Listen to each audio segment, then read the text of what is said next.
ഈ അടുത്ത ദിവസം ഒരാൾ സംസാരിക്കുന്ന സമയത്ത് ഒരു മതസംഘടനയുടെ ഒരു വക്താവ് അവരുടെ സംഘടനയ്ക്കുള്ളിൽ ചെറിയ പ്രശ്നങ്ങളുണ്ട്, അതവരുടെ വീട്ടിലെ പ്രശ്നങ്ങളാണ്.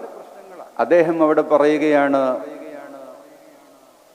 നേരത്തെ സമസ്ത കേരള ജംഇയ്യത്തുൽ ഉലമ മറ്റൊരു സംഘടനയായി വേറിട്ടു പോയവർ, അഥവാ സമ്പൂർണമായ ജനറൽ ബോഡി നടത്തി സമസ്തയുടെ യഥാർത്ഥ ആശയം നിലനിർത്താൻ വേണ്ടി പൂർണ്ണമായ ജനറൽ ബോഡിയുടെ ഐക്യകണ്ഠേനയുള്ള തീരുമാനത്തിലൂടെ രൂപം കൊണ്ട കമ്മിറ്റിയെയും ആ പ്രവർത്തനങ്ങളെയും പറ്റി അദ്ദേഹം സൂചിപ്പിക്കുന്നത്.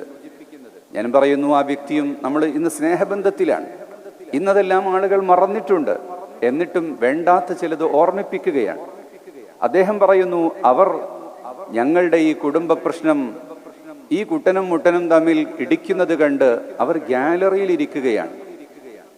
ഞങ്ങൾ ഗ്യാലറിയിൽ ഇരിക്കുകയാണ്, അവരൊന്നും മിണ്ടുന്നില്ല എന്നതാണ് യഥാർത്ഥത്തിൽ ഈ നാട് ആഗ്രഹിക്കുന്നത്. എല്ലാ വിഷയത്തിലും അഭിപ്രായങ്ങൾ പറഞ്ഞ് കലഹങ്ങൾ ഉണ്ടാക്കരുത്.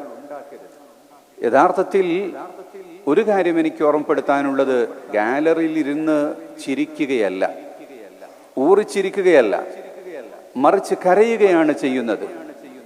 ഈ കുട്ടനും മുട്ടനും കൂട്ടിമുട്ടിയിട്ട് രക്തമൊലിക്കണം, ആ രക്തം കുടിക്കണം എന്ന് ഞങ്ങൾക്ക് ആഗ്രഹം ഇല്ല.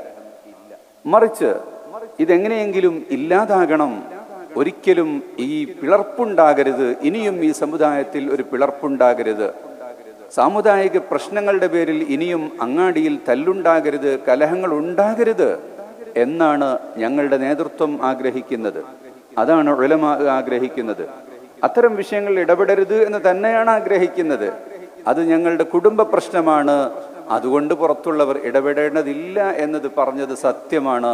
അത് തന്നെയാണ് ഈ പ്രസ്ഥാനം ആഗ്രഹിക്കുന്നത് എന്നും.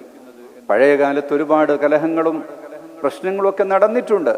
അതിനിയും പറഞ്ഞ് ഓർമ്മിപ്പിച്ച് അതിനുശേഷം ജനിച്ചു വളർന്നു വന്ന പ്രായപൂർത്തിയെത്തിയ പുതിയ തലമുറയെ അത്തരം കഥകൾ ഓർമ്മിപ്പിക്കുന്നതിന് പകരം പോയ കാലത്തെ തെറ്റുകളെല്ലാം മറന്ന്, അല്ലെങ്കിൽ അസുഖകരമായ കാര്യങ്ങൾ ഉണ്ടായെങ്കിൽ അതെല്ലാം മറന്ന് കൂടുതൽ സ്നേഹത്തോടെ മുന്നോട്ടു പോകാനും ഈ സമുദായത്തിന്റെ വളർച്ചയ്ക്ക് വേണ്ടിയുമാണ് നാം നിലകൊള്ളേണ്ടത്. ഏതെങ്കിലും സയ്യിദുമാരെ പിൻപറ്റി അവരുമായി ബന്ധപ്പെടുത്തിക്കൊണ്ടുള്ള യാതൊരു പിളർപ്പും സമസ്തയിൽ ഉണ്ടായിട്ടില്ല. മറിച്ച് ആദർശപരമായിരുന്നു അക്കാര്യങ്ങൾ. അത് അതിൻ്റെ വഴിക്ക് നടക്കുകയും ചെയ്തിട്ടുണ്ട്. എന്നാൽ ഇന്ന് അതെല്ലാം മറന്ന് എല്ലാവരും, ഈ സമുദായത്തിലെ മഹാഭൂരിപക്ഷം ജനങ്ങളും അത്തരം വിഷയങ്ങളെല്ലാം മറന്ന് വിദ്യാഭ്യാസത്തിൻ്റെയും സാമുദായിക നന്മയുടെയും സൗഹാർദ്ദത്തിൻ്റെയും വിഷയത്തിൽ മുന്നോട്ടു പോവുക എന്നെത്തി നിൽക്കുന്ന സമയത്ത് അതിലേക്ക് വലിച്ചിഴക്കരുത്, നിങ്ങളെന്തേ ഒന്നും പറയുന്നില്ലേ എന്ന് ചോദിക്കുന്ന രീതിക്ക് പകരം മിണ്ടാതിരിക്കുന്നവരെ കാണുമ്പോൾ അതിനു പകരവും മിണ്ടാതിരുന്ന് പരമാവധി അപശബ്ദങ്ങൾ ഉണ്ടാക്കാതിരിക്കാൻ വേണ്ടിയാണ് എല്ലാവരും ശ്രമിക്കേണ്ടത്. അതേസമയം ബിദ്അത്തിന്റെ അഹ്ലുകാരുമായി ആദർശത്തിനെതിരായുള്ള സംസാരങ്ങളും സംവാദങ്ങളും, അതിൻ്റെ പേരിൽ ആണ് ഇവിടെ ഈ പ്രസ്ഥാനം ഉത്ഭവിച്ചിട്ടുള്ളത്, അതിൻ്റെ പേരിലാണ് ഈ പ്രസ്ഥാനം വളർന്നിട്ടുള്ളത്. അതെക്കാലവും തുടരുകയും നിലകൊള്ളുകയും ചെയ്യും. അത് സമാധാന അന്തരീക്ഷത്തിൽ തന്നെ അക്കാര്യങ്ങൾ എന്നും മുന്നോട്ടു പോകുന്നതാണ്. മുഅ്മിനീങ്ങൾ, അഖീദയിൽ ഉറച്ച ആളുകൾ, വിശ്വാസത്തിൽ ഏകത്വമുള്ള ആളുകൾ പ്രത്യേകിച്ചും വിട്ടുവീഴ്ചകൾക്ക് തയ്യാറാവുകയും പരസ്പരം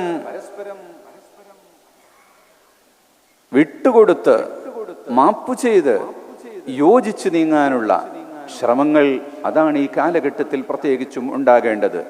മുസ്ലിം സമുദായത്തെ ലോകത്ത് മുഴുവനും വളരെ മോശമായി ചിത്രീകരിക്കുകയും ഭീകരന്മാരാക്കി കാണിക്കുകയും ഉഗ്രവാദികളായി ചിത്രീകരിക്കുകയും ചെയ്യുന്നൊരു കാലത്ത് ദീനുൽ ഇസ്ലാമിന്റെ ഏറ്റവും സുന്ദരമായ മുഖം ലോകത്തിന് കാണിച്ചു കൊടുക്കാൻ സാധിച്ചാൽ അതായിരിക്കും ഈ കാലഘട്ടത്തിലെ ഏറ്റവും വലിയ ധർമ്മം എന്ന് സാന്ദർഭികമായി ഞാൻ ഓർമ്മപ്പെടുത്തുകയാണ്.